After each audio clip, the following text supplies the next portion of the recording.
Buenas tardes a todos, Radio Escucha de Conciencia Top New. Soy Rubén Paz, conocido también como Uno del Oeste o El Rústico. En este programa radial, ustedes van a escuchar notas a diversas figuras del ambiente artístico de Argentina, así como también a personajes de índole social. Este espacio está auspiciado por Rayola Pizzas, cita en Morón, provincia de Buenos Aires, y por la editorial Uno del Oeste. Memoria de un siglo es una vertiente del ciclo Rústicos Exquisitos, programa que ya va por la 6ª temporada y que combina arte y cocina. Nombrado ciclo fue declarado de interés municipal cultural por el municipio de Morón en el 2020. Ustedes escucharán el audio de una entrevista que se emite a la vez por el canal de YouTube El Rústico. Allí, quien lo desee puede ver al entrevistado en cuestión. Memoria de un siglo en Conciencia Top New comienza así. 614 días de lucha, de Carlos Garay, ya disponible en PDF. Pedilo al 11 33 82 0887 y vas a tener en tu celular el PDF de la novela 614 días de lucha, de Carlos Garay.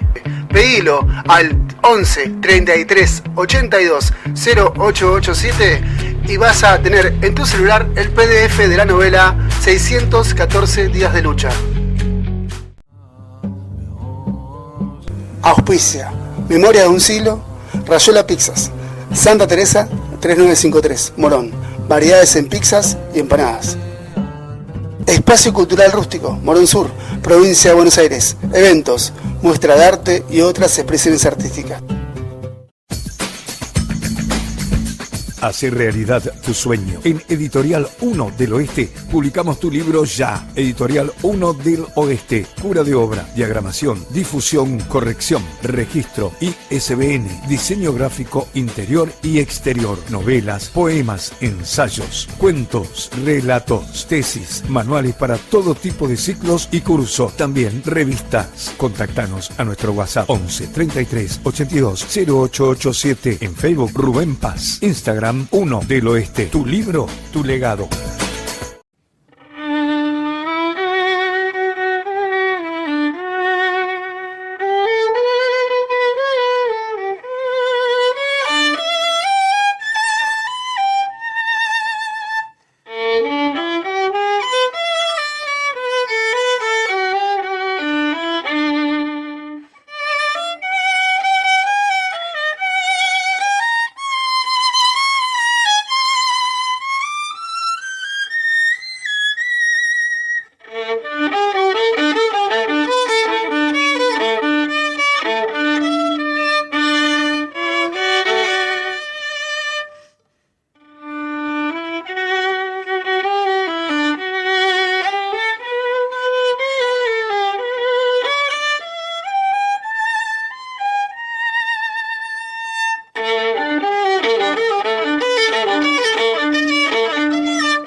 En esta oportunidad la nota es al escritor y coordinador matancero Víctor Justino Orellana.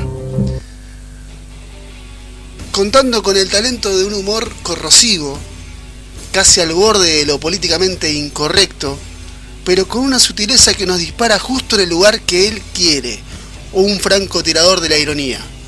Su decir está lleno de absurdos, sin embargo, esos absurdos son plenamente superados por una realidad que abruma. Víctor Justino Orellana cuenta con varios libros escritos y con toda la magia del que escribe desde muy pequeño, pero además se agrega a eso un mundo interno que nos muestra con la perfecta lealtad que le tiene a las letras. En fin, cuando uno cree que va para un lado, la estacada final de sus letras nos llevan irreverentemente para el otro lado opuesto. Sin más preámbulos, Escuchemos la primera parte de la nota a Víctor Justino Orellana. Yo creo que hay un momento en la vida o un momento de tu camino, ¿no? Tampoco tiene que ver con una edad, hay un momento en el camino de la vida que puede ser una edad o en otra según la persona, donde vos te llega tal obra. Y para mí, bueno, la obra de los grandes escritores argentinos me llegó después de los 30 y pico.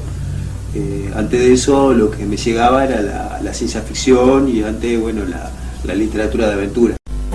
Escriben historias, tocan las cuerdas más íntimas de algunas almas que están perdidas en la soledad. En cada pincelada recrean su vida, o tal vez la tuya. Son artistas, decidores, autores. Autores que tienen algo para contar y alguien que los escucha atentamente. Rústicos Exquisitos presenta Memorias de un siglo.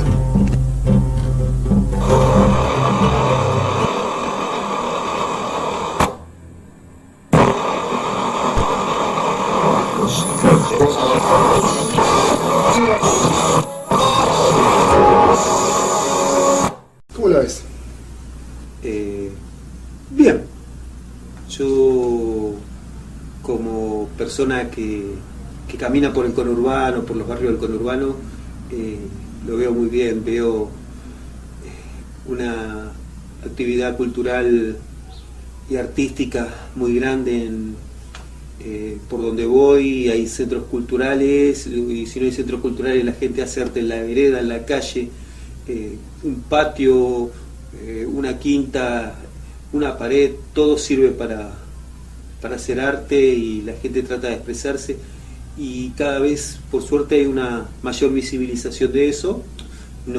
Obviamente no tiene la promoción que tiene los productos culturales que vienen los bienes culturales que vienen de la gran industria, pero está ahí y está, no sé si creciendo, yo creo, siempre digo, creciendo en visibilidad, porque para mí siempre esa cultura barrial siempre estuvo ahí, siempre uno recuerda a su abuelo, en particular a mi abuelo tocando la guitarra en la vereda. Creo que cualquiera tiene un familiar que tenía una tía que dibujaba. Todos tenemos nuestro recuerdo, familiares, vecinos que hacían arte hace muchos años en su barrio, ya sea en una sociedad de fomento, en un club o como decía hace un rato, en la vereda, en la calle. Entonces, para mí estuvo siempre, y hoy lo que veo es que está más visible, que nos comunicamos más, que estamos más conectados en lo que hacemos estas cosas, que al conocernos y empezamos a colaborar, y eso nos potencia, ¿no?, unos a otros. Lo que veo, ¿cómo la veo? Veo que se ve. Esa sería la respuesta. Estoy viendo que empieza a verse. Obviamente, a veces uno se encuentra con que la gente le dice que no tiene difusión lo que uno hace, pero también hay que preguntarse dónde va esa gente o dónde pretende esa gente enterarse de esto. Obviamente no sale en Canal 9 en el noticiero de las 12 ni sale en Clarín. Mucha de la visibilidad hoy se la damos a que muchos medios locales, zonales, muchos portales, radios chicas, medianas, inclusive hasta grandes, hay grandes radios en el conurbano que se dedican a lo local y dan lugar al arte barrial. Es mucho por ese lado, ¿no?, que veo que justamente eso, que le da visibilidad esos medios, y también el boca a boca. Las redes sociales están bastardeadas, para mí ayudaron muchísimo a ese boca a boca, a enterarnos unos a otros de la existencia del otro. Sí, obviamente si nos ponemos a analizar las contras le vamos a encontrar un millón de defectos a las redes, pero como herramienta de comunicación, por lo menos, no sé si tanto de difusión, pero como comunicación nos permitió a los que hacemos esto conocernos entre nosotros, estar comunicados. Es más, a veces durante durante lo que fue esa larga cuarentena del 2020, decía que estábamos hiperconectados porque nos veíamos por WhatsApp, Facebook, Messenger, Instagram, o sea, por 6, 7, 8 vías diferentes y encima por teléfono, si alguno no bastaba. Estamos hiperconectados y eso nos da una gran fluidez para compartir ideas. A uno se le ocurre una idea, la comparte en un grupo de WhatsApp con otros coordinadores, otra gente que hace lo mismo y esas ideas se van ampliando, se van desarrollando. Lo veo creciendo por todos lados y me parece maravilloso. También veo generaciones nuevas con otro ímpetu, con otras ideas, con un chip diferente, generaciones que por ahí no es ninguna novedad esto de la defensa del género, el medio ambiente, derechos humanos. Quizás para mi generación lo veía todavía un poquito de costado. Estos chicos de sub 30 como que ya lo tienen incorporado desde la base y lo defienden y es más, lo arrastran a uno, que yo tengo 48, yo tengo que decir la verdad, me arrastran con su ímpetu a agitar un montón de banderas a través del arte, ¿no? Que es lo que hacemos, en esa fantasía o utopía de cambiar el mundo con arte, muchos sabiendo que quizá probablemente no lo logremos, pero que esto que hacemos es como tirar redes otra cosa que decimos con frecuencia, es como tirar redes al mar. Uno ve lo que saca la red, pero nunca ve lo que se agita debajo del agua con esa red. Uno nunca se llega a enterar y quizás eso es lo más potente, eso es a lo que apuntamos, a lo que no vemos, a lo que generamos a lo que podemos generar el movimiento, ¿no? Ese movimiento que podemos generar a partir de la intervención más pava, desde un mural hasta leer poesía en una plaza. Sí. Sí, es particular también, ¿no? El momento capaz que después de la pandemia nos golpeó un poquito la nuca, ¿no? Fue un mazazo sí. Terrible, porque yo creo que ni siquiera en las guerras se suspende la cultura, ni siquiera en las guerras se suspende el arte, y de repente no teníamos ninguna forma de canalizar, ningún artista tenía forma de canalizar su arte, porque el arte está en el otro, en el espectador, en el lector, en el público. Sin eso el arte no tiene sentido, termina siendo un hobby, al menos en mi opinión. Entonces, al no haber la posibilidad de canalizar todas esas expresiones, al principio fue muy duro, pero después encontramos la forma de hacer actividades virtuales, de resistencia. Yo digo, el 2020 fue un año de resistencia cultural, resistir como se podían las redes, haciéndonos el aguante entre nosotros, sosteniéndonos entre nosotros, la verdad, nos faltó, lo reclamé en su momento y lo voy a sostener siempre, que fuimos un poco dejados de lado por los estados municipales, no hubo apoyo para los que hacemos esto, para los que hacemos arte en los barrios, no hubo un real apoyo, estuvimos muy a la deriva, pero nos apoyamos entre nosotros, sorteamos eso 2021 fue el año, yo digo, de el resurgimiento cultural, el salir a las plazas. Lo recordarás que una de las primeras actividades que hicimos acá al frente en la Plaza Manzanar de Morón y en muchas plazas, en parques, en la calle, porque todavía no nos podíamos juntar en un espacio cerrado, y a partir de que dijeron que podíamos, o que sea 10, 20, empezamos a volver a los espacios cerrados, la tapera, recuerdo que fue uno de los primeros que volvimos, después en otros, el resto.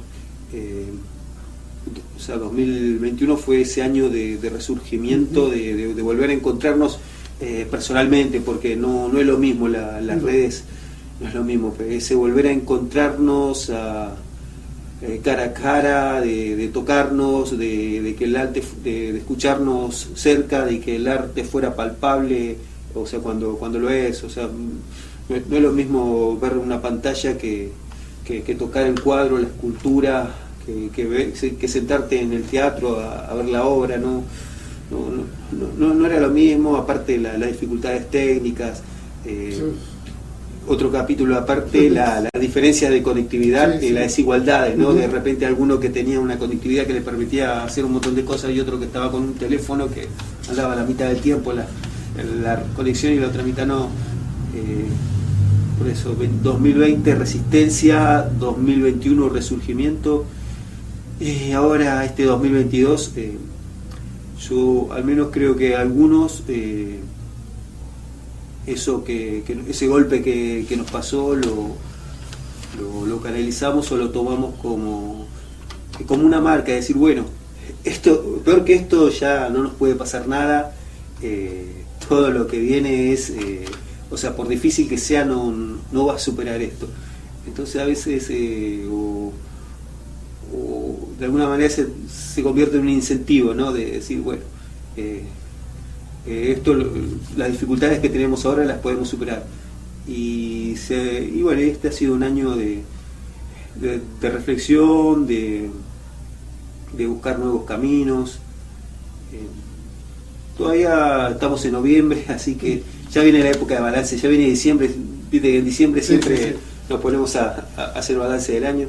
Este año yo creo que es un año de inflexión o de punto de inflexión, de buscar esos nuevos caminos, ¿no? Ahora que tenemos todas las herramientas y la posibilidad de que no tenemos esa mochila de la pandemia, ¿para dónde vamos? ¿Qué es lo que, cómo podemos mejorar las cosas? ¿Cómo podemos hacerlo mejor? ¿Cómo podemos potenciar el trabajo de todos juntándonos? Yo creo que este 2020 apunta a eso, a buscar eso, a la búsqueda de nuevos caminos. Bien. ¿Desde qué momento decidiste, o capaz que decidió la literatura, digamos, que vos tomes el rumbo del microrrelato? Es decir, ¿siempre lo escribiste o en un momento, por eso digo, la literatura decidió que lo hagas o vos decidiste que hacer ese tipo de género? Claro, yo te digo, yo siempre escribí narrativa desde muy pequeño, ¿no?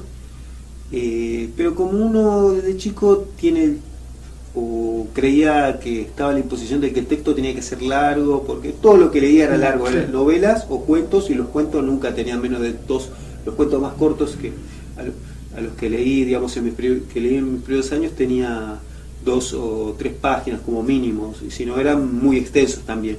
Entonces siempre o tenía la creencia o pensaba que tenía que ser el cuento largo.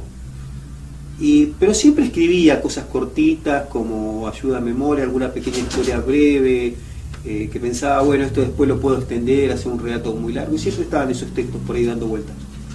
Y claro, el tema es cuando accedo por primera vez al microrrelato, que es a través de la obra de Ana María Ayúa, cuando accedo a su libro, creo que digo, pero no tiene que ser extenso, o sea, no tiene que durar 2 páginas ni 3, un relato puede durar dos líneas. Y después empecé a leer alguna bibliografía al respecto y vi que esas cosas que por ahí tenía ahí en un rincón guardadas, que como germen de otros relatos o como frases así perdidas, también eran microficciones, o podían ser microficciones si le daba el formato correcto, si le daba alguna vuelta. Y bueno, empecé, digamos, hará unos 10 años más o menos a darle más, un poco más de 10 años, a darle un poco más a practicarlo un poco más. Eso de que hacía, te digo, que antes hacía como una frase suelta o como una idea para un cuento, ya de entrada dije, no, esto va a ser un cuento, y empezaba a hacer cuentos como es, breves.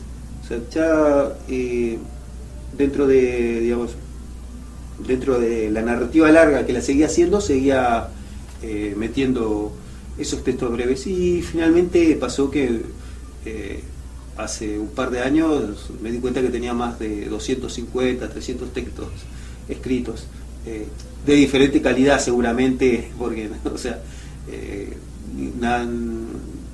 solamente algún dotado podrá digamos, tener una obra de calidad en todo lo que escribe. Yo creo que con mis altibajos tendría en ese momento unos 200, 250 textos como para editar. 614 días de lucha, de Carlos Garay, ya disponible en PDF. Pedilo al 11 33 82 0887 y vas a tener en tu celular el PDF de la novela 614 días de lucha, de Carlos Garay. Pedilo al 11 33 82 0887 y vas a tener en tu celular el PDF de la novela 614 días de lucha. Auspicia Memoria de un siglo, Rayuela Pizzas, Santa Teresa 3953, Morón. Variedades en pizzas y empanadas. Espacio Cultural Rústico, Morón Sur, Provincia de Buenos Aires. Eventos, muestra de arte y otras expresiones artísticas. Hacer realidad tu sueño. En Editorial 1 del Oeste publicamos tu libro ya. Editorial 1 del Oeste. Cura de obra, diagramación, difusión, corrección, registro, ISBN, diseño gráfico interior y exterior, novelas, poemas, ensayos, cuentos, relatos, tesis, manuales para todo tipo de ciclos y cursos. También revistas. Contactanos a nuestro WhatsApp 11 33 82 0887. En Facebook Rubén Paz. Instagram 1 del Oeste. Tu libro, tu legado.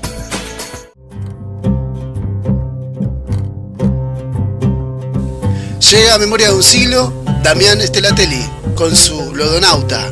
Adelante.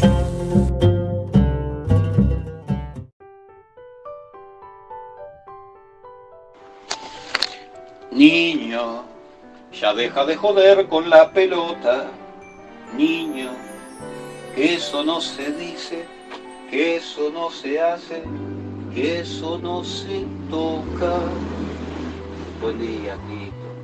Bueno, me desperté cantando. Sé que no es lo mío, ya lo sé.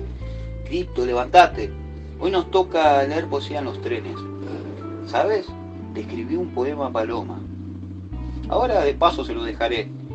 Mira, escúchalo, dime si te gusta, al menos mueve la cola. Dice algo así: a usted, señorita, la conozco de otra vida. ¿No lo recuerda? Estábamos cenando felices, bajo la lluvia parisina, y cuando reía, mis ojos eran caleidoscopios. Hasta en los tachos de basura veía poesía. Ja, Cripto, perrito amigo, tú solo sabes que estos versos los inspiró otra musa, por supuesto. Pero necesito expresarlo para no poner por dentro. Perrito amigo, ¿tú crees que ella pueda hoy escucharlo? Yo creo que el viento llega a todos lados. Se lo diré a Paloma. Ella es lo más parecido que conocí de ella. Solo tiene locura de barco triste y nobleza. Vamos, Cristo. Ya tomé café, le dije buen día al espejo, me peiné. Tú ni siquiera tienes que vestirte. Apenas ponerte... salir nada más. No tenés que ponerte medias, esas cosas. No sabes cómo te envidio tu perra existencia. Hoy, Cripto, vamos en bicicleta. No puedo caminar, tengo en mi espalda el castigo de las horas extras. Me duele hasta el alma. Me duele hasta el alma, te lo juro. Qué suerte que Paloma vive pegada a la estación. Así le dejamos la bicicleta y de paso le hablo de amor, porque el Lodonauta es un seductor. 3 timbrazos cortos y ella sale. Esa es nuestra señal. A veces me espera con pan casero. No he visto cosa más sexual que eso. Hola, mi chinita linda, te dejo un poema, pero léelo escuchando música. Así quizá bailes en mis pensamientos y me beses con inocencia. Chau, chinita mía. Solo te pido que cuides mi bicicleta. Solo es lo que queda de mi infancia. Bueno, Cripto, hoy vamos a elegir el tercer vagón. Ahí vamos. Tiene que comenzar la función. Hola, me presento. Soy el Lodonauta. No vengo a venderle alfajores, ni dietas para adelgazar, ni gomas milagrosas, que todos pueden borrar. No se rían de mí. Vengo a declamarles poesía. Solo voy a describir el mal día de sus ojos, donde su libertad fue corrompida. No quiero dinero. Dejaré un papel y una lapicera en sus piernas, para que escriban lo que carajo quieran. Luego pasaré con la funda de mi guitarra a recoger sus propinas poéticas. No me llevo bien con la tecnología, todo será a capela, de música de fondo, no sé. Imaginen el sonido de la lluvia en un techo de chapa o un trompo girando, no sé, o los ojitos de una madre admirándolos. Este es un poema de mi amigo de Uncativo, Córdoba. Quizá lo escribió en sus caminatas matutinas, con su gorro y las cross, o no sé, en el bar Tentación, mirando la lluvia, no sé, quizá imaginando algún viejo amor. Dice así: yo tenía una hamaca roja, tenía una infancia y un barrio, un álbum de figuritas y una pelota de trapo. Yo tenía por delante la vida que habían soñado mis padres, desde el momento que solté mi primer llanto. Mis calles eran de tierra y al llover se hacía barro, y yo armaba bolitas pequeñas con mis manos. Yo tenía la certeza, sin saber su significado, que el mundo era maravilloso y nadie podía estropearlo. Mis deseos se cumplían. Una noche de verano, noche de pastos y de agua, la noche de Reyes Magos. Tenía una hamaca roja, tenía los sueños intactos. No recuerdo qué soñaba. Tal vez con jugar con barro. Yo tenía tantas cosas y un día me las robaron. Tal vez aquellos ladrones fueron todos mis cumpleaños. Me obligaron a crecer, a ser un hombre educado. Y perdí la hamaca roja y mi pelota de trapo y mi álbum de figuritas. Ya no hice bolas de barro y ni siquiera logré lo que mis padres soñaron. Solamente fui un poeta, sin diplomas honorarios. Poeta para escribir lo que un día me robaron. Muchas gracias a todos. Ahora pasaré la funda de mi guitarra para recoger sus palabras. Solo les deseo algo: fantasía, magia, que en definitiva es la única esperanza. Un abrazo cósmico para todos. Mira, Cripto, este papelito me lo dejó un anciano en el bolsillo. Él también tuvo una hamaca roja, como Mauro. Mira, escucha lo que me puso. Yo creo que la pelota que pateé en mi infancia, todavía en el cielo, levitando, me sigue esperando.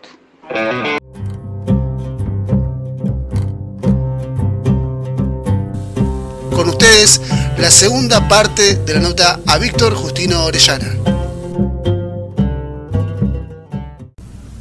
Vos sos uno de los representantes de Autores de la Matanza, ¿no? ¿Vos sos de la línea fundadora o sos de la línea que viene después? ¿Cómo denominar eso? ¿Qué rol cumplís ahí? Claro, te cuento. Autores de la Matanza inicia en 2008, en la primera feria del libro de La Matanza, donde nos dan un stand a los autores locales para exhibir y vender nuestras obras. Ahí empezamos a conocernos. En ese entonces, bueno, yo no participaba mucho. Más adelante empiezo a colaborar y, digamos, en las distintas actividades. Y ya por 2012 más o menos termino siendo el coordinador general, una especie de coordinador general, porque ya para esa época, más que un grupo de autores, se estaba convirtiendo en una red de espacios literarios. O sea, por ahí del primer grupo que se armó en ese 2008, que eran autores que venían a mostrar sus obras, empezó a mutar a autores que eran promotores culturales, que tenían su taller literario, su ciclo, su centro cultural. Entonces, bueno, aprovechando toda esa, digamos, todas esas características, ese perfil de autores, como que, bueno, apuntaba más a hacer una red y a potenciar lo que hablabas un rato, potenciar el trabajo de uno con el otro, ¿no? Y eso, yo creo que el quiebre sería 2012 y yo quedé como una especie de coordinador general porque bueno, cada uno tiene su espacio, coordina su espacio, pero a veces digamos hay que tiene que haber, valga la redundancia, una coordinación entre los distintos esfuerzos, los distintos proyectos, que son muchos por suerte, han sido muchos a lo largo de estos años, a algunos le ha ido mejor que a otros, pero bueno, y también a lo largo de los años he ido cumpliendo ese rol de una coordinación general, más algunas otras como que se dice, funciones. Yo también tengo mis proyectos, digamos, colectivos, tanto individuales como colectivos aparte, que los individuales, bueno, mi obra literaria, y lo colectivo serían los distintos cafés literarios que organizo en La Tapera. Organicé mucho tiempo un café literario en el Centro Cultural Concheck de San Justo. Bueno, y ahora estoy realizando en varios lugares, en Rafael Castillo, próximamente Merlo Gómez, Villaluz Uriaga. Bueno, acá también estamos con vos haciendo una especie de ciclo mensual. Y bueno, digamos, aparte de eso, también coordino, te decía, algunas funciones, coordino los stands. Durante mucho tiempo hice las gestiones administrativas para participar en ferias. Ahora otros compañeros se han sumado, asumieron esas funciones. También fui el antologador del espacio, hice un total de 11 antologías, en realidad 10. Lo que pasa es que la última fue en 2 tomos y se publicó, pero se publicó en 2 años diferentes, entonces la última edición 11ª, pero en realidad es el tomo 2 de la 10ª. Claro. En total hice esas 10 antologías que pretendieron ser cada una como una foto del estado actual de la literatura en La Matanza, enfocada siempre al territorio y con la subjetividad obviamente de mía como antologador, ¿no? Seguramente otra persona tendrá otra subjetividad y la habría hecho distinta, eso lo respeto. Bueno, desde mi subjetividad siempre me pareció, bueno, estos autores en este momento están más identificados con la promoción literaria en el territorio y bueno, con eso armaba cada una de las antologías, que fueron 10 total, aunque como la última se dividió en 2 partes, terminaron siendo 11. Y bueno, y siempre disponible o intento estar disponible para cualquier proyecto que me parezca interesante, ¿no? Tanto dentro del colectivo de autores de La Matanza como de cualquier espacio cultural que me invite. ¿Tenés idea más o menos de cuánta gente pasó por esas antologías que nombraste recién? Más de 150 por lo menos. 100, más de 100 seguro, entre 100 y 150, porque todos los años algunos nombres iban cambiando, gente... como digo, no sé si lo que hablaba un poquito al principio, como que la actividad estuvo siempre, pero lo que fue creciendo fue la visibilidad y el conocimiento de uno de que está el otro. Entonces a medida que ese conocimiento estaba, era más la cantidad de autores que uno conocía, más la cantidad de trabajos, y cada vez fue más difícil hacer una selección. Aparte que las renovaciones generacionales en 10 años, imagínate, claro. Hubo al menos 2 renovaciones generacionales. La última es durante lo que fue la pandemia, que ya yo creo que en realidad ya venía de antes. Algunos dicen que antes de la epidemia del COVID hubo una epidemia amarilla, y yo suscribo eso porque 2016, 2017 los espacios culturales estaban por cerrar porque no podían pagar la luz. Claro. La actividad cayó enormemente. ¿Es verdad?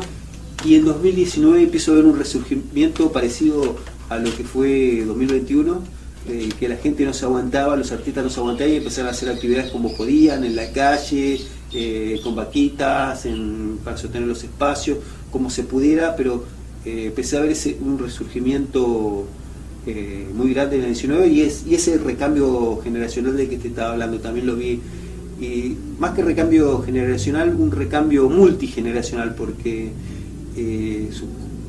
son como, lo que veo son como camadas, gente nueva que son de todas las edades. Sí. Por ahí gente que, no sé, a los puede ser a los 20, a los 30, a los 50, a los 70, un día dijo, no, yo quiero hacer algo artístico, y se metió y empezó a darle para adelante.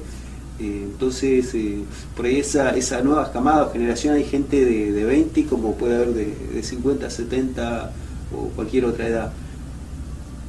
Entonces, te decía eso, o sea, para mí empieza, digamos, hay como una nueva generación o una nueva camada a partir de 2019 que se potencia mucho en 2020, y todo el tiempo están surgiendo artistas, autores en todas partes, y eso es muy bueno. Y también yo creo que es parte de todos estos espacios que de alguna manera los incentivan, le dan un lugar, una posibilidad de venir a contar lo que hacen, de mostrar lo que hacen, ¿no? Arrancamos a escribir para formar parte de la cultura que nos rodea, para lograr comunicarnos. Luego, con el tiempo, descubrimos que hay algo más que solo el poder expresarnos. Entonces, inventamos un mundo propio, uno en el que todo lo de afuera no se derrame. Cuando logramos eso, estamos presenciando el nacimiento de nuestro estilo.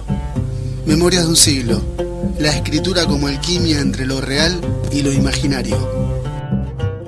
Y hablando de espacios y de lugares y de tiempo, ¿cuánto tiempo y cuánto espacio y cuánto recorriste vos para hacer notorio el movimiento que generás? Porque te veo en Moreno, te veo en Tapiales, que es parte de La Matanza, pero bueno, es lejitos, digamos, sí, ¿no?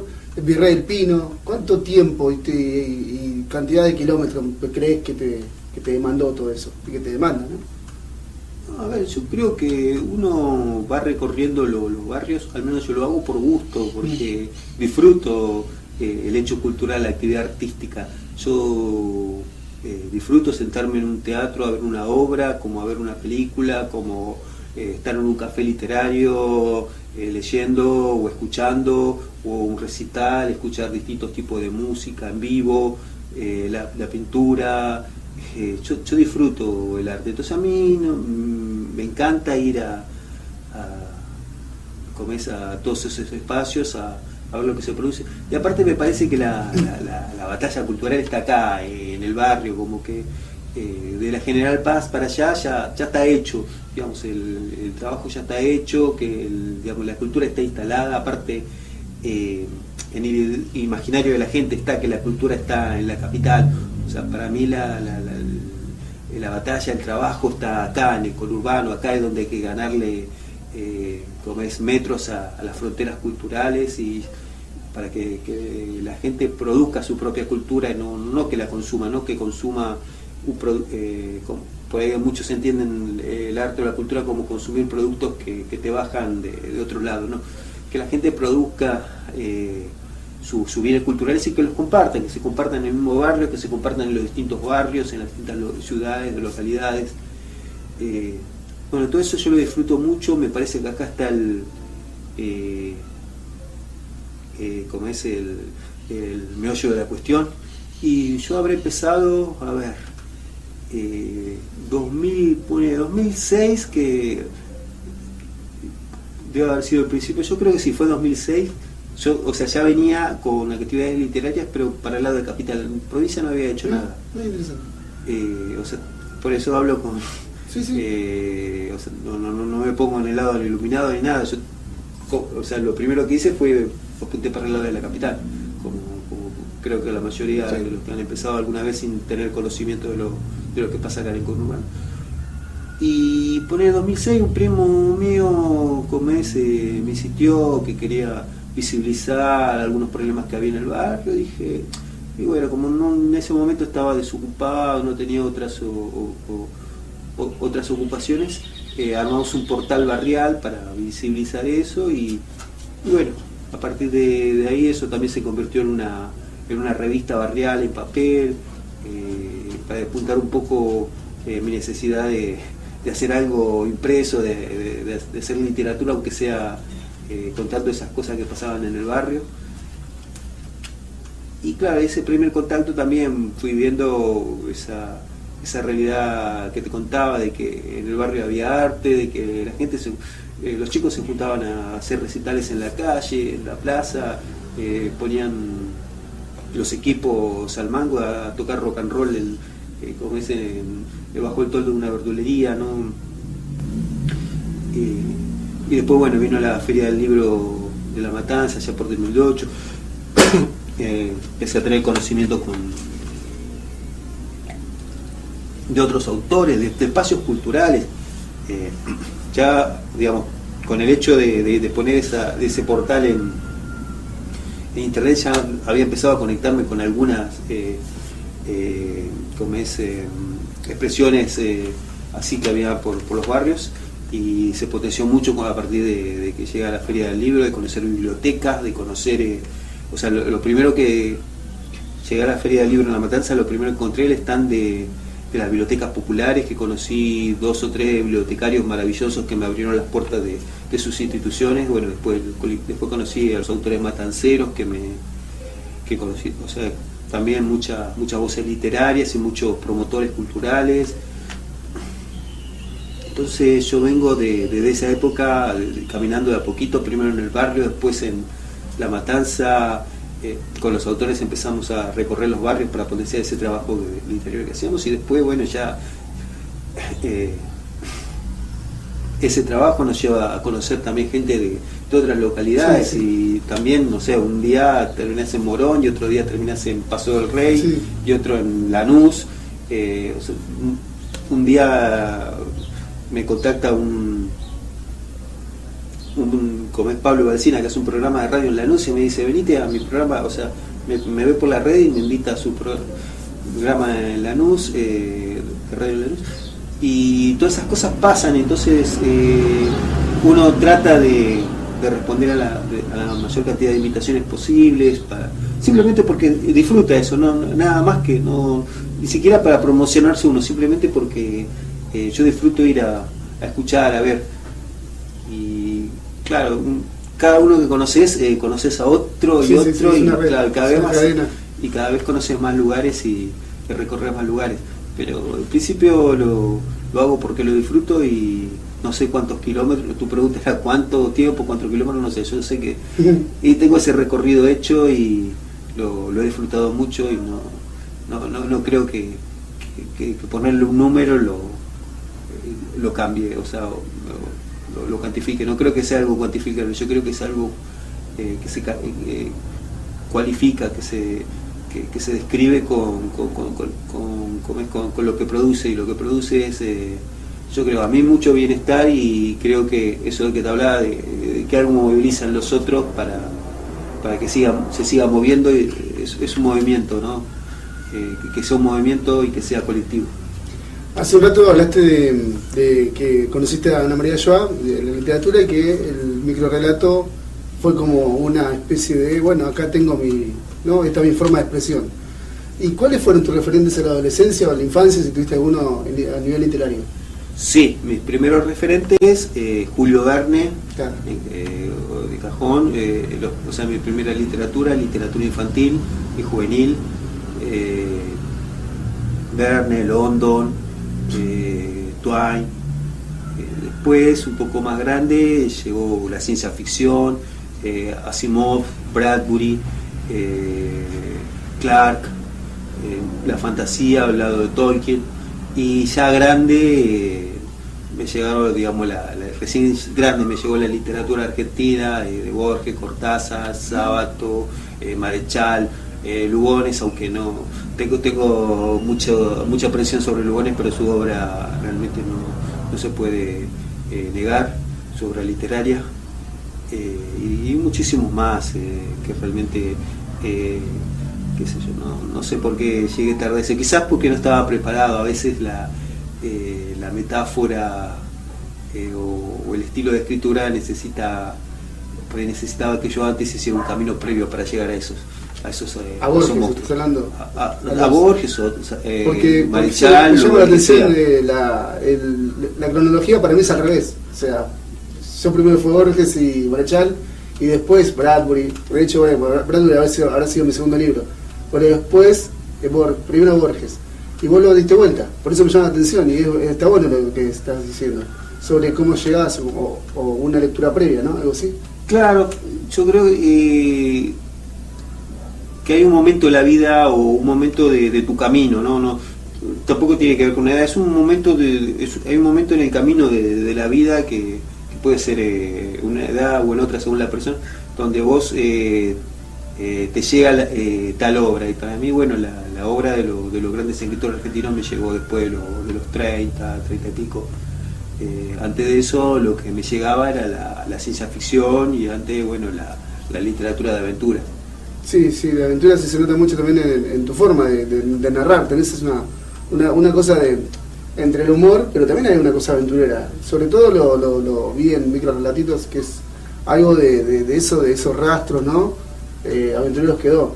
Y me parece que lo explotas bien eso, ¿no? Y sí, o sea, uno tiene uno es todo lo que leyó y todo lo que vivió. Es una mezcla de muchas cosas, ¿no? Y de alguna manera está ahí toda la literatura a la que tuve acceso, ¿no? Y con la ironía, ¿te sentís cómodo? ¿Es una cosa también que lo tomás como es una expresión más o lo haces a propósito de la potencia? ¿Cómo te manejas con eso? También es un poco de todo. Yo creo que debe haber empezado como una catarsis y después con esta cosa en un momento de mi vida, yo como la escritura era algo obsesivo, los primeros años de escribir mucho, de practicar mucho, entonces quizás en esa obsesión lo perfeccioné, a esto de la ironía y el sarcasmo lo perfeccioné con la práctica, como un humor siempre apuntando a la crítica social, siempre del lado del oprimido. Para mí ese es el sentido del sarcasmo, ¿no? Claro. O de la ironía, siempre mostrar el dolor del oprimido, resaltarlo, del oprimido o el estigmatizado. A veces hay muchas minorías o personas que por ahí no están en una situación que podamos decir que es de opresión, pero sí de mucha estigmatización, y siempre me llamó esa persona como personaje, o sea, construir mis personajes a partir de no digamos el caballero andante perfecto, sino en el otro, el imperfecto, como es el mal visto, o inclusive pero ya como ejercicio de contar la historia a veces desde el lado del malo, cuando digo malo me refiero a gente reprobable éticamente o hasta criminalmente de todo sentido. Entonces la ironía en ese sentido juega para ese lado, ¿no? de resaltar la injusticia o desde mi punto de vista, no siempre sería bueno aclararlo, desde mi punto de vista, bueno, esto es una injusticia y yo lo resalto a través de la ironía. ¿Cuán fan de los cómics fuiste? Bastante, aunque también fue un camino raro porque de chico leí mucha historieta argentina. Cuando tenía en mis primeros años, en mi infancia, todavía leer era un entretenimiento, estaba en auge la editorial Columba, en casa siempre había muchas revistas de esa editorial. Ya después de los 20 recién empecé a tener acceso a otro tipo de historieta ya que de superhéroes, que bueno, más allá de que uno tiene que aprender a leerla críticamente, porque está llena de bajada de líneas de bajada de líneas o imbuida en un contexto o apuntada a un público con un contexto cultural o político determinado, ¿no? Pero aprendí a disfrutar, y también algunas historietas argentinas. Valoraba mucho el esfuerzo de los historietas. Estoy hablando de los 90, 2000, mucho más amplio. Valoraba mucho el esfuerzo porque sacar una revista era artesanal y casi heroico. Entonces, bueno, mi contacto con la literatura, con la historia, sí, también literatura, la literatura gráfica, Fue ese, o sea, primero la historieta de esas argentinas que leía, la Columba que leía en casa y de chico. 614 días de lucha, de Carlos Garay, ya disponible en PDF. Pedilo al 11 33 82 0887 y vas a tener en tu celular el PDF de la novela 614 días de lucha, de Carlos Garay. Pedilo al 11 33 82 0887 y vas a tener en tu celular el PDF de la novela 614 días de lucha. Auspicia Memoria de un siglo, Rayuela Pizzas, Santa Teresa 3953, Morón. Variedades en pizzas y empanadas. Espacio Cultural Rústico, Morón Sur, Provincia de Buenos Aires. Eventos, muestra de arte y otras expresiones artísticas. Hacer realidad tu sueño. En Editorial 1 del Oeste publicamos tu libro ya. Editorial 1 del Oeste. Cura de obra, diagramación, difusión, corrección, registro, ISBN, diseño gráfico interior y exterior, novelas, poemas, ensayos, cuentos, relatos, tesis, manuales para todo tipo de ciclos y cursos. También revistas. Contactanos a nuestro WhatsApp 11 33 82 0887. En Facebook Rubén Paz. Instagram 1 del Oeste. Tu libro, tu legado. Aquella mujer era una colección de sinónimos errantes. Daba voz a su luz y el día hablaba. Se hacía entender mediante el dialecto de las gotas. Para decir te amo eran de lluvia. Te llovizna para contar un sueño.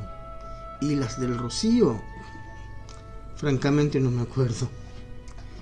Tenía también aquella mujer una bitácora de etcéteras, donde anotaba todos los fuegos, los de San Juan, los del crepúsculo rabioso y los fuegos de mi corazón. Pero, por fortuna, nunca existieron los sin embargo, ni las aclaraciones al margen. Siempre había un ruiseñor dibujado a crayón e intemperie, a membrillo y a canción que transmutaba en cielo, en luna o en romanza nueva. Y ahí siempre estaba ella en esa cuestión de abrir los ojos, con esa música de organito querendón que le brotaba en cada despertar. Y el sol se orientaba en la inmediatez de su perfil, y todo un submundo de esperanzas liberaba una fauna funambulesca. Hipocampos al tribal ritmo de su estrella. Si hasta las palabras abandonaban su insomnio y se iban a dormir para soñarla, con los labios en verso y sonámbulos, rimando ilógicos al compás del beso. Y ahí siempre estaba ella, con esa aureola en sus pasos como las de un niño perdido. Dos risas hacia el oeste, un jazmín arrancado a la tarde, medio caramelo hacia la izquierda y un sexto sentido, justito hacia el borde de mi ser, para descubrirla en bienvenida.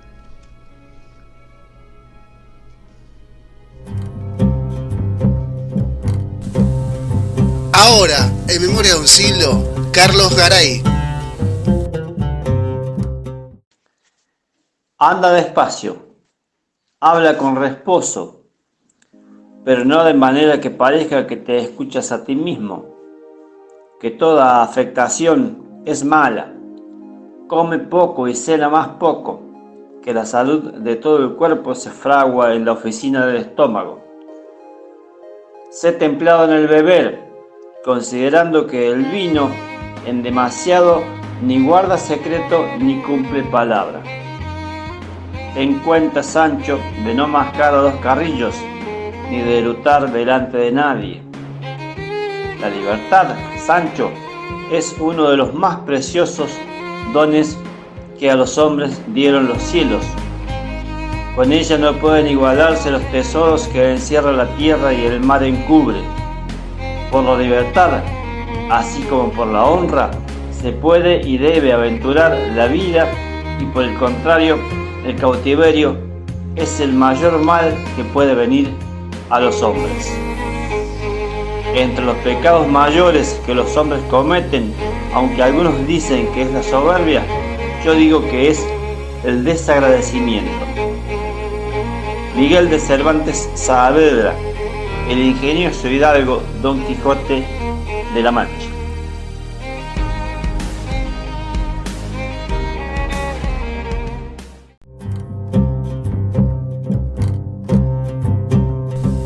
Con todos ustedes, un poco de lunfa porteño, de la mano de Sergio Sologuren.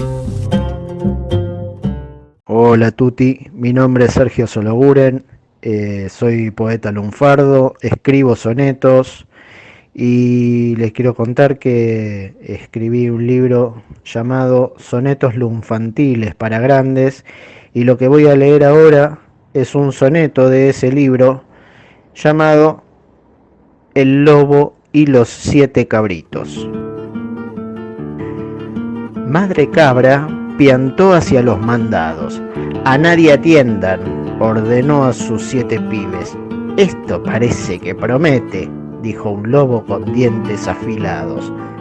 Su hambre tenía días atrasados y vendedor les ofreció un juguete. Fue el menor quien abrió. Pasá, vejete, somos protólogos matriculados.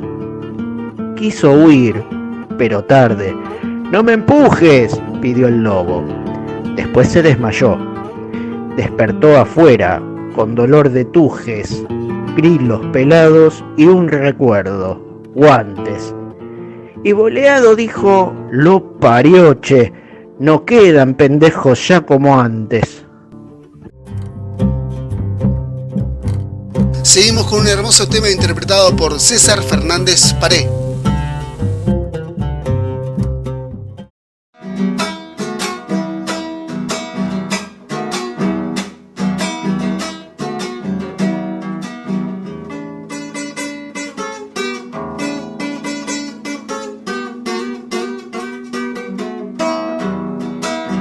Vengo de medio monte levantando por vereda, donde repican las hachas buscando pan de madera.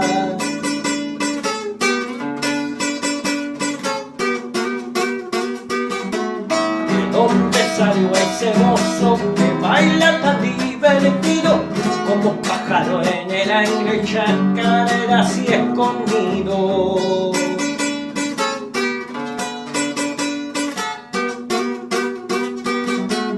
Pañuelito colorado, sombrero quebrado el ala, con bachuchita gastamista parece cigarro en chala. ¿De dónde salió ese mozo? ¿De dónde se habrá venido? Pa' juntar tiene atado su caballito escondido.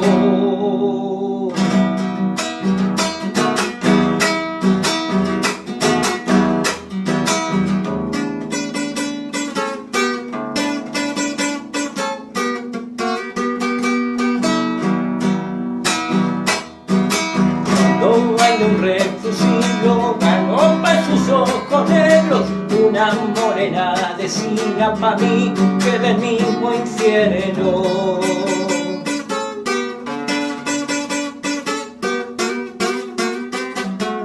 Bailando toda la noche te pego bienito el trago, que nunca de sus caballos se fue la mejor del pago.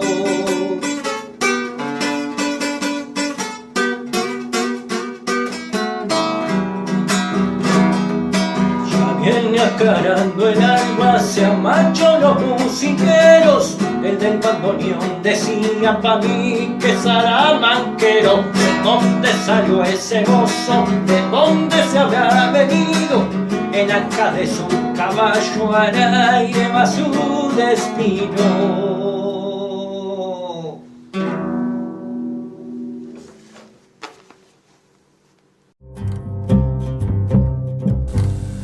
María Cristina Hijos y sus crónicas rockeras nos cuenta lo siguiente en Memorias de un siglo.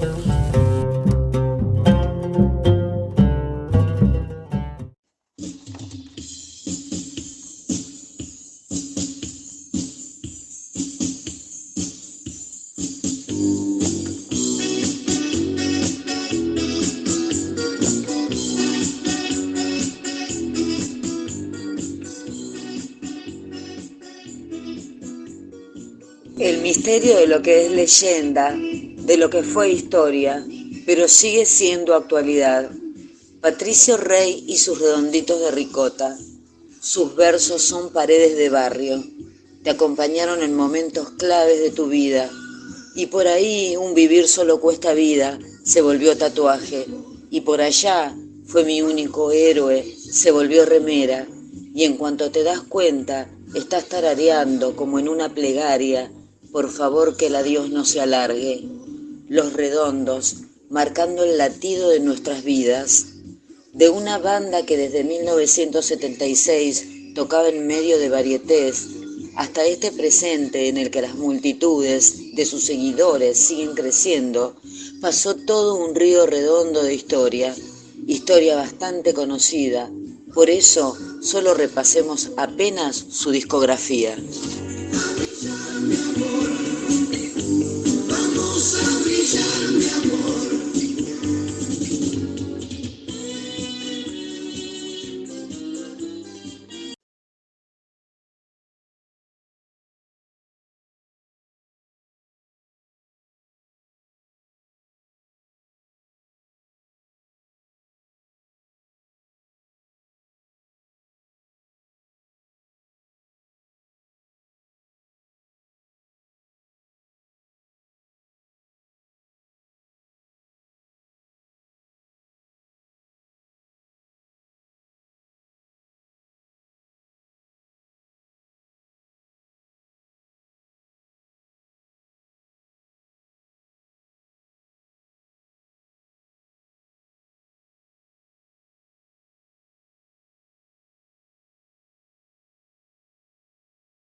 Y aunque los Redondos ya no se presentan en la actualidad, siguen vivos, más vivos que nunca, y no solo en el recuerdo. Su público sigue creciendo y lejos de conformarse con escuchar un CD en sus casas, explora y arma sus propias misas por todo el país, de la mano de bandas que brindan excelentes tributos como Superlógico, Tarea Fina, Nueva Roma, porque el público ricotero se quedó de manija, porque el público ricotero es manija y es exceso y es aguante, tatuaje, remera, canción en los labios, agradecimiento que no se detiene ni se olvida de esta banda única en nuestro país, que no tiene comparación con ninguna a nivel mundial y que sigue siendo un grito de libertad que es fiebre. 614 días de lucha, de Carlos Garay, ya disponible en PDF. Pedilo al 11 33 82 0887 y vas a tener en tu celular el PDF de la novela 614 días de lucha, de Carlos Garay. Pedilo al 11 33 82 0887 y vas a tener en tu celular el PDF de la novela 614 días de lucha. Auspicia Memoria de un siglo, Rayuela Pizzas, Santa Teresa 3953, Morón. Variedades en pizzas y empanadas. Perros sueltos. Quiero escribir, pero me sale espuma. Perros sueltos, 15 años ininterrumpidos en la calle. Perros sueltos, la revista literaria del oeste, que ya lleva editados 58 números. Perros sueltos, revista declarada de interés cultural por el municipio de Morón. Poesía, narrativa, arte visual, entrevistas, humor. ¿Qué más querés? Perros sueltos a la venta por PDF a través del Mercado Pago a tan solo 500 pesitos. Alias Rayuela Pizzas. Comunicate al 11 33 82 08 87. Perros sueltos, ¿te la vas a perder? 11 33 82 08 87. Perros sueltos, un lujo que nos seguimos dando. Espacio Cultural Rústico, Morón Sur, provincia de Buenos Aires. Eventos, muestra de arte y otras expresiones artísticas. Hacer realidad tu sueño. En Editorial 1 del Oeste publicamos tu libro ya. Editorial 1 del Oeste. Cura de obra, diagramación, difusión, corrección, registro, ISBN, diseño gráfico interior y exterior, novelas, poemas, ensayos, cuentos, relatos, tesis, manuales para todo tipo de ciclos y cursos. También revistas. Contactanos a nuestro WhatsApp 11 33 82 0887. En Facebook Rubén Paz. Instagram 1 del Oeste. Tu libro, tu legado.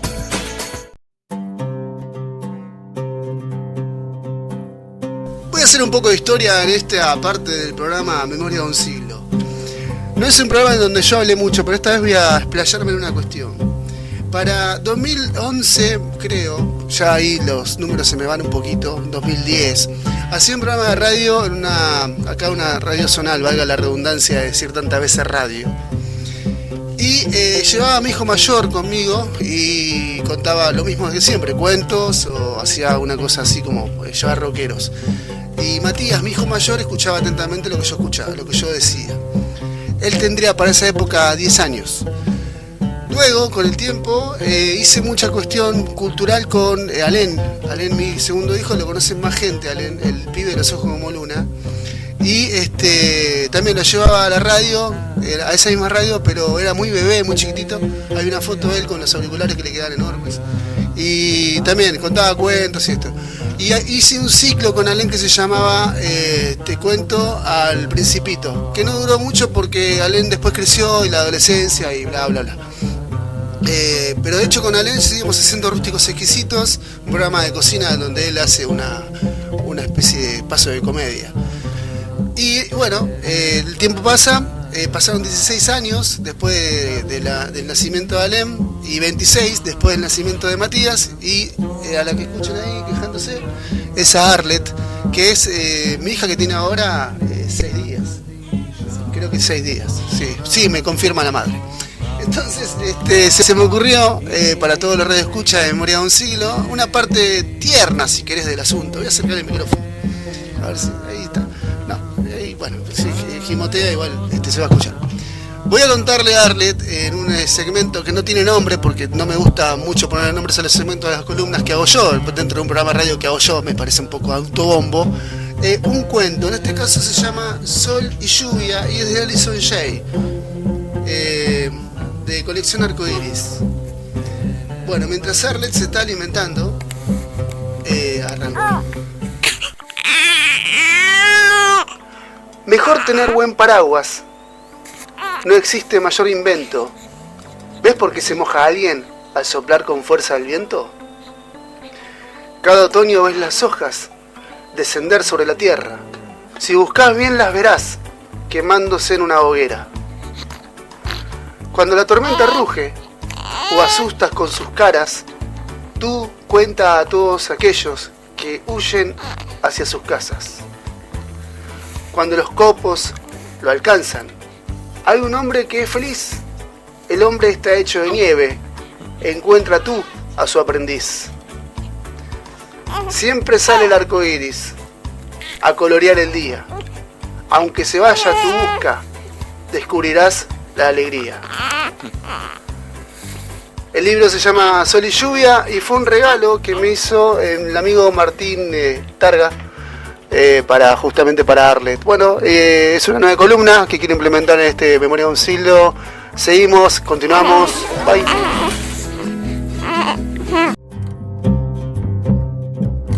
Ahora, la tercera y última parte de la entrevista a Víctor Justino Orellana. Memoria de un Siglo continúa así.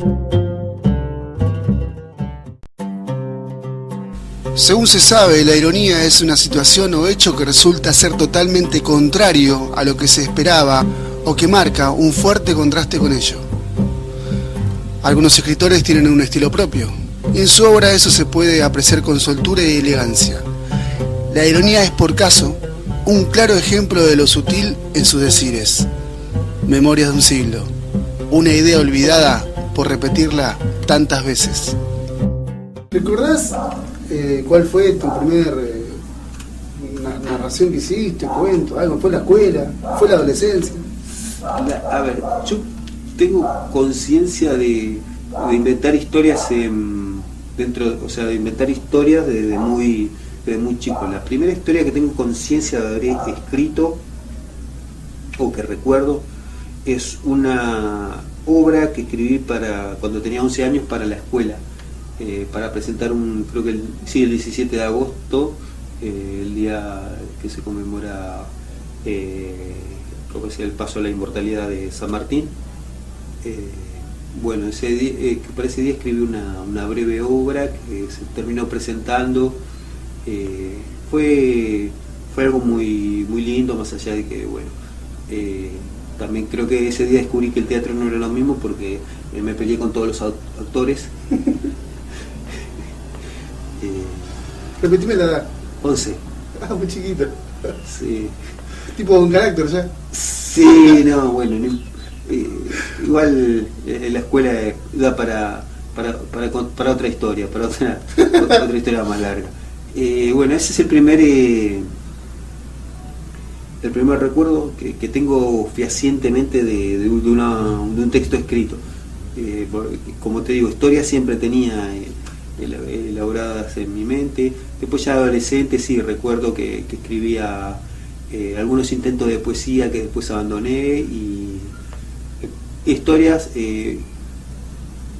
intentaba escribir historias humorísticas, humor grotesco o exagerado. En realidad iba más por el lado de la exageración, ¿no?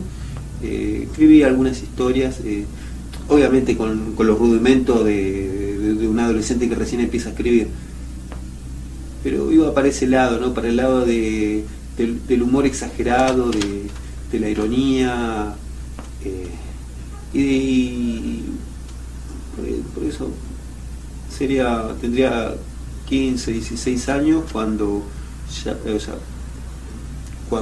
escribí mi primera novela corta. Epa. Que también, o sea, con todos los rudimentos, era más como una especie de héroe adolescente copiando, o sea, era una copia de la literatura que había leído, claro. O sea, el estilo era más o menos la literatura que había leído hasta entonces, pero contando cosas que me pasaban a mí, yo lo que ahora sé eran metáforas muy exageradas, muy grotescas, pero era, digamos, de una redacción muy dudosa. Bueno, finalmente ese material se perdió, por suerte, pero bueno, seguí. Lo bueno es que después seguí escribiendo, y como dije antes, con mucha obsesión. Entonces practiqué mucho, tuve épocas de pasarme horas sentado escribiendo lo mismo varias veces. Escribí varias novelas, hasta que la mayoría con el tiempo las fui descartando, porque pasa que las escribí, o con muchas cosas que escribí, a veces me pasaba que las escribía pensando que, bueno, yo tenía que escribir según esta norma, o pensaba que había como una norma, ¿no?, de que esto era lo que había que escribir. Y cuando fui creciendo, tanto como autor como lector, uno va leyendo más, va viendo que el panorama es más amplio, y va recorriendo, y va viendo que el arte es otra cosa. Bueno, como que bueno, descarté todas esas novelas y dejé una sola que por ahí está dando vuelta en las redes. Y los cuentos también, algunos, descarté muchos cuentos por eso, ¿no? De decir, no, pero este no soy yo, esto era lo que por ahí escribí, o lo redacté siguiendo eso que pensaba que era la norma, ¿no? De la norma, háblame. ¿Cómo es eso de la norma? No, por ahí pensaba que, por ejemplo, una historia de ciencia ficción tenía que ser como las historias de ciencia ficción que leía. El tipo Bradbury, ponele. Sí, no, viniendo más para acá había está Philip Dix y más para acá Barley y alguno más, se me van los nombres ahora, son tan famosos que se me van los nombres. Y alguna, digamos, algunas revistas que traían escritores más contemporáneos. Pensaba que por ahí era eso lo que tenía que escribir. Y no, para mí, o sea, cuando me liberaba, digamos, o cuando me animé a liberarme de ese prejuicio de que la literatura es eso, empecé a escribir en otro sentido, en mi literatura, por ejemplo, no hay mucha referencia al sexo. Digamos, si yo quiero jugar con el morbo, voy para el lado de la muerte, ¿no? O de no tanto de la muerte, sino de lo efímero de la vida, o cosas así, ¿no? O voy por otro lado, o sea, no voy al chiste fácil, ni por ahí. A ver, hubo una época que hablar, el sexo era tabú, entonces hablar del sexo era como romper el gran tabú, pero en un momento me di cuenta que no, eso fue hace 20 años, ¿qué estoy haciendo yo ahora? Escribamos de otra cosa, busquemos cuáles son los tabúes hoy, o sea, cuáles son los grandes tabúes. El gran tabú, si me preguntas cuál es el gran tabú, para mí es la salud mental, es o sea, se le reconocen derechos a todas las minorías, pero si una persona encuentra a su psiquiatra en un restaurante, no la va a saludar. Es más, lo ven caminando por la calle y se cruza vereda para que no lo vean juntos. O sea, yo creo que es la parte de la sociedad que más está estigmatizada hoy. Y si empezamos a buscar, encontramos, hay otros tabúes hoy, bueno, la lucha de los derechos humanos, que uno creció escuchando muchas barbaridades y bueno, por ahí el gran tabú, o sea, el gran tabú a vencer de mi generación era ese, o sea, eso de que escuchó, eso que mamó de chico, o escuchó de chico, por algo habrá sido. Yo, digamos, estaba en un entorno, o sea, mi entorno todavía, o sea, a los 80 se veía a los militares como superhéroes que estaban moralmente encima de todo. Para mí, creo que por ahí el gran tabú que tuvo que vencer mi generación era ese, el de que bueno, pasaron cosas tremendas y que no podíamos mirar para otro lado. Bueno, el medio ambiente hoy es la gran discusión, ¿no? El medio ambiente, para dónde va, la gran lucha entre la necesidad real, digamos, de comer hoy y que bueno, haya un mundo para después. Yo creo que uno como autor o artista tiene que hacer eso, buscar cuáles son los tabúes o los estigmas más que los tabúes, los estigmas. ¿Cuáles son los estigmas, perdón la pronunciación, cuáles son los estigmas de su época, ¿no? Y apuntar a eso. Pues, o sea, a veces estaba muy enfrancado escribiendo sobre, creo que la síntesis sería esa, que pasé mucho tiempo tratando de escribir sobre tabúes de otra época y no me centraba en lo de la mía. igual es muy complicado lo que comentías porque capaz que no lo vemos. Es difícil verlo también eso. Notarlo, vos me estás haciendo entender eso y a mí no, por lo menos no lo veía así. Los tabúes de esto de la época, la cuestión mental. Y bien, yo estoy rodeado de eso, pero no me lo planteé nunca como un tabú que no, justamente no está tan reflejado. Y sí, es verdad. Y el sexo, bueno, es como una cosa media cotidiana. Era ¿no? el tabú de la generación de escritores de los 60, 70, claro, 80. Estaba todo muy tapado. Claro, pero ya, digamos, en el 2000, los tabúes, o no sé si los tabúes, vuelvo a decir para los estigmas con los que se carga, con los que la sociedad carga a una persona son otros. Sí, sí. Por eso, para mí el gran estigma que tuvo que vencer mi generación es el no te metas. No te metas. Que fíjate que sí. pasamos, bueno, vos Sí. tenemos una edad, Sí, o sea, sí. viste cómo las sociedades de fomento se convirtieron en cines y después en supermercado, cancha de pádel, o sea, un deterioro en las relaciones sociales muy grandes, en el compromiso social muy grande. Vimos lo que pasaba por los 90. Entonces todo eso como que nos tiene que hacer reflexionar. Bueno, como autor uno tiene que buscar sus temas y bueno, si yo busco mis estigmas, tiene que ser los estigmas de ahora y no lo de otra época. Y considerando esto, ¿no? De buscar, recién lo dijiste muy bien, como autor tenés que buscar tal cosa. ¿Y tu voz la encontraste cuándo? Para narrar. No, yo creo que eso es una construcción constante a medida que uno va. Lo que es la técnica son dos cosas, es la lectura y la práctica.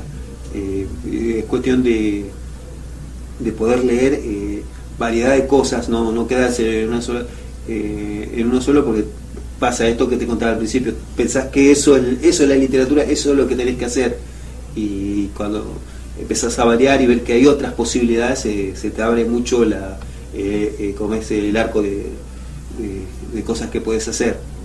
Eso, y después la práctica, como te dije, años de escribir obsesivamente hasta que lograra algo que me pareciera que estaba medianamente leído, o que medianamente podía ser leído. ¿Y los talleres literarios cómo te llevas con eso? ¿Cuándo empezaste? ¿Si hiciste alguno? Yo soy totalmente autodidacta. Mirá. Sí, tenía por ahí mal un prejuicio con los talleres cuando más chico. Después, cuando de grande, empecé a conocer a la gente que hacía los talleres y dije, bueno, me perdí una buena oportunidad de cortar el camino,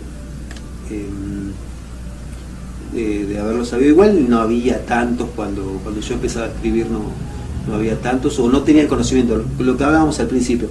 Quizás estaban, yo no tenía el conocimiento de que estaban. La verdad me perdí no sé si de cortar el camino, pero al menos una maravillosa experiencia. Hubiera sido una maravillosa experiencia poder haber participado de alguno de mis años de formación, ¿no? Ahora como que ya estoy acostumbrado a aprender por observación, o sea, Claro. Miro cómo lo hace el otro, ya sea leyéndolo o escuchándolo, o lo veo en su proceso creativo y aprendo a partir de ahí. Yo te tenía más de talleres. No sé por qué se me hizo que había sido en algún momento algún taller muy reconocido por ahí de Matanza. No. Porque claro, como son de autores, digo, por ahí, Sí. ¿entendés?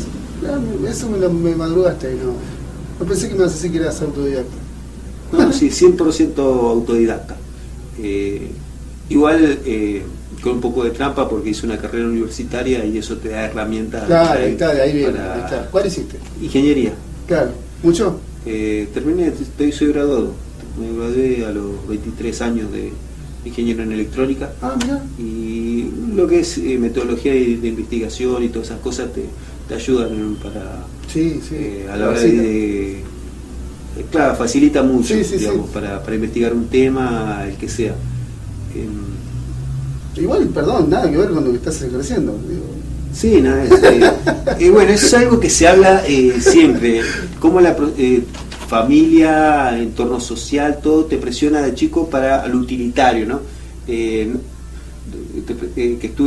Siempre te presionan o te empujan a que estudies una carrera utilitaria, que con esto vas a tener un buen pasar en la vida. Bueno, mentira, nada te asegura un buen pasar en la vida, primero.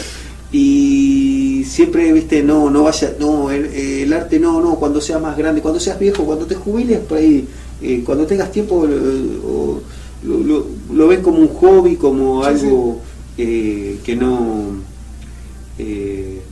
como algo de lo que ven alejar a los niños, ¿no? Que no vayas por ahí, se cagan de hambre los artistas. Andá por estudiar mejor medicina, que vas a hacer. Bueno, ahí están los médicos haciendo paro porque no les pagan. Ah, sí, es verdad. Tuviste un año muy próspero. Veo acá tu micro relatitos, sí. Un libro genial que tuve la oportunidad de leer, de ediciones Editorial Pocket, de Lucas Alonso, el amigo. Sí. Contame algo del libro, cómo nació, qué pasó con ese libro. Bueno, te cuento, la historia sería así. Pandemia, cuarentena larga, empecé a digitalizar mis obras, tenía varios libros, uno por editorial y otros que había hecho de forma artesanal, y dije, bueno, vamos a digitalizarlo, vamos a subir a las redes. La verdad ya estaba desanimado con lo que era el papel por los altos costos. Bueno, en ese momento armé un compilado de microficciones que había escrito a lo largo de 30 años, con distintas correcciones. Los más viejos sí, los empecé a escribir hace 30 años, pero no les debe quedar ni una palabra de tantas correcciones que hice, ¿no? Bueno, armé esa compilación, hice un libro digital, lo subí a las redes. ¿Recuerdas el nombre? Cuentos casi satánicos.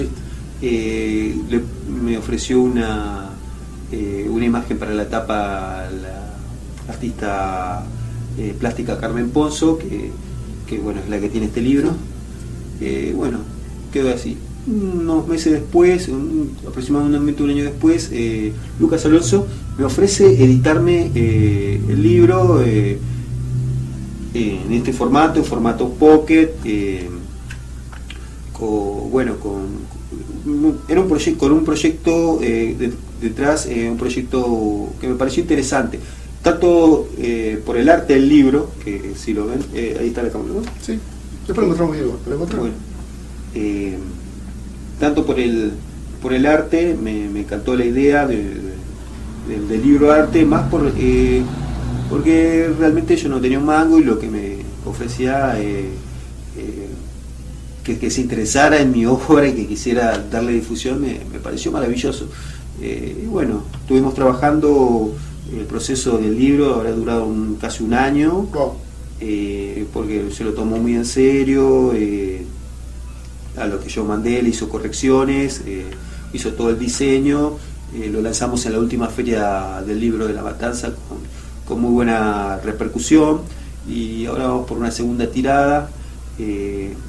Es maravillosa la historia, digamos, de cómo se llega a este libro, que yo digo que es no solamente por su contenido, sino por ese trabajo que hablamos de promoción cultural, que creo que sin eso jamás hubiera pasado esto, y todo lo que pasó después por ese mismo trabajo de promoción cultural, que se agotara tan pronto, que lo fuera, es porque bueno, por esa visibilidad que logré de caminar tanto, y la respuesta de gente maravillosa con la que caminé, que yo sé que no la caretea, realmente dice lo que piensa, y ha dicho cosas muy que me emocionaron mucho sobre este libro, ¿no? Eso me alegró mucho. Inclusive vino una docente de la carrera del profesorado de lengua y literatura del Instituto 82 y me lo pidió para hacer las prácticas. Su curso entero adquirió el libro para hacer las prácticas en escuelas con microrelatos. Eso, otra de las cosas que maravilloso cómo llega esto, y maravilloso todo lo que pasa después. gracias a ese trabajo. Por eso, en este libro hay 30 años de microficciones y 20 años de caminar el conurbano. Y bueno, eso es lo que puedo decir de esta obra. ¿Y cómo te pegó todo este movimiento? ¿Cómo te pega a vos emocionalmente? No, me maravilló, que es increíble, me parece increíble, porque realmente no llega un momento en que uno se desalienta, ¿no? O sea, uno ve con mucha frecuencia, a mí también me pasó, de que uno edita el libro y los libros quedan ahí en una caja, que los termina regalando porque nadie los quiere. Aparte que el costo de los altos costos y las dificultades para que tengan una promoción y todo eso, desalentaban bastante, y de repente de ese desaliento de decir, bueno, ya están ahí en las redes, bájenlo de ahí a tener un libro. Y que, a ver, gente que sabe que sabía que se podía descargar una versión digital y ahorrarse 1.200 mangos, en ese momento estaba 1.200 mangos, fue a la feria y se lo compró, digo, porque lo quería, porque quiere el libro arte, quiere más allá de la historia, quiere el objeto de arte que es el libro. Y también, permitime, ¿no? Es un poco de cariño del autor también, eso, de ir y comprar el libro. Sí, no, por eso es una muestra de afecto, en algunos casos, de respeto. O sea, es un elogio de alguna forma, que elijan este libro gente que no tiene ninguna necesidad ni después de hacerlo. Es el mayor elogio. O sea, cada libro que lo compran conociéndome, es como un elogio para mí, porque por ahí alguno le puede comprar a un autor desconocido, ir a la sorpresa, pero ya me conocen, o sea, sí. Están comprando algo que conocen, entonces de alguna manera lo siento como un elogio. Y te digo, mucha gente con la que caminé mucho, hice muchas cosas, que busque el libro, que lo compre, que me haga comentarios sobre él. Son elogios maravillosos.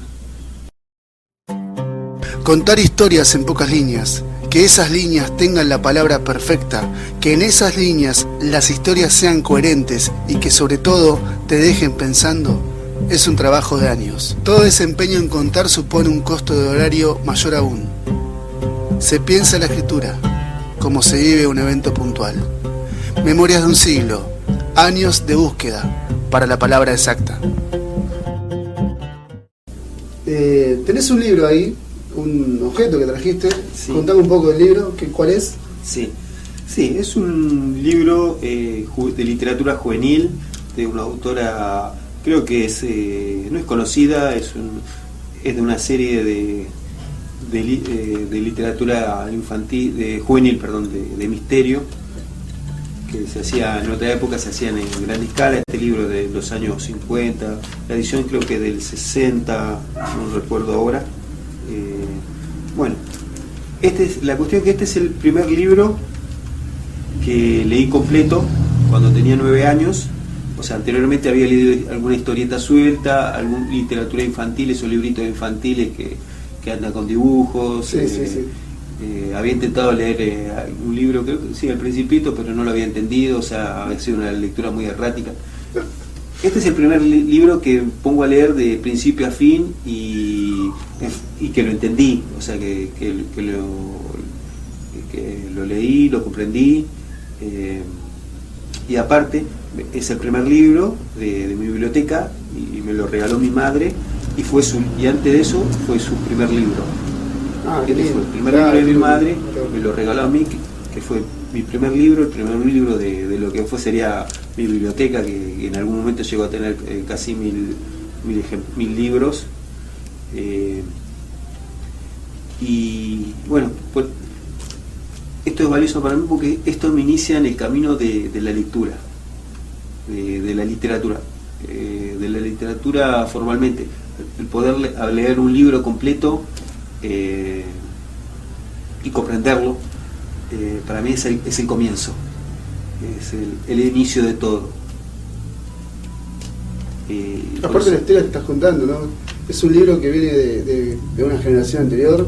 Sí. Y es un tesoro eso, básicamente. Sí. Aparte está bueno porque está todo amarillo, está... Claro, es un libro bastante viejo. Digo, no es una gran... Capaz que es un incunable también, ¿no? Capaz que no se consigue más. No, es un libro... Sí, debe haber miles de copias por ahí sueltas. Eran de unas series que salían de misterio. Antes, como decía, la lectura era un entretenimiento, entonces salían series de libros de misterio para chicos, y de aventuras, y de ciencia ficción, y de fantasía. Había colecciones famosas para todas las edades. Y bueno, dentro de ese marco, bueno, este es un libro de misterio, cuenta una historia donde unos chicos investigan cómo es un extraño caso que pasa en un pueblito en Irlanda. Eso decía, no sé si la autora es irlandesa o inglesa. ¿La nombraste? Gertrude Dawes. Nunca he indagado mucho sobre la autora, pero siempre conservé este libro con algunos golpes del tiempo, ¿no? Sí, ha tenido varias restauraciones. Pensaba que bueno, tenía 9 años, después tuve primitos que jugaron con él cuando me descuidaba. Ha tenido el tiempo le ha dado algún golpe a este libro, pero lo conservo, y si bien he regalado muchos libros, los libros de mi biblioteca están a disposición de cualquier... algunos los he vendido cuando necesito dinero, y otros están a disposición de cualquier causa que me parezca que lo merezca. Este siempre va a estar conmigo porque es el primero, y yo digo que este es el que inicia todo. O sea, a partir de acá nace el lector, y sin lector no hay autor. Muy bien. Y por eso, muy bien. Cuando me dijiste 2 objetos, dije, este que me inicia como... este que empieza todo, empieza como lector, y este que es el día de hoy la culminación de no solamente de 30 y pico de años de escribir, sino de 20 años de hacer promoción cultural. Claro, claramente. Tengo una pregunta más, que estaba, bueno, la primera es, dijiste que tenés una novela en redes, no dijiste el nombre de la novela y si se puede conseguir. Sí, Carabajos y Samaritanos. Todos mis libros, o sea, todos los libros anteriores los tengo en una página de Facebook que se llama Mate Cocido Sin Yerba. Lo buscan en Facebook y se los descargan como PDF y los pueden leer tranquilamente. Y la última sería, ¿qué le diría Víctor Justino Orellana de 48 años a Víctor Justino Orellana de 15? Ahora que, bueno, que más o menos calculo que llegaste a un lugar donde tenés una cierta felicidad, supongo. Diría que todo lo que va a venir al final va a valer la pena, que lo vas a dudar, pero al final vas a ver que vale la pena. Muchas gracias. No, gracias a vos. Muchas gracias por escuchar este programa. El martes que viene volvemos con más notas, dichos y hechos.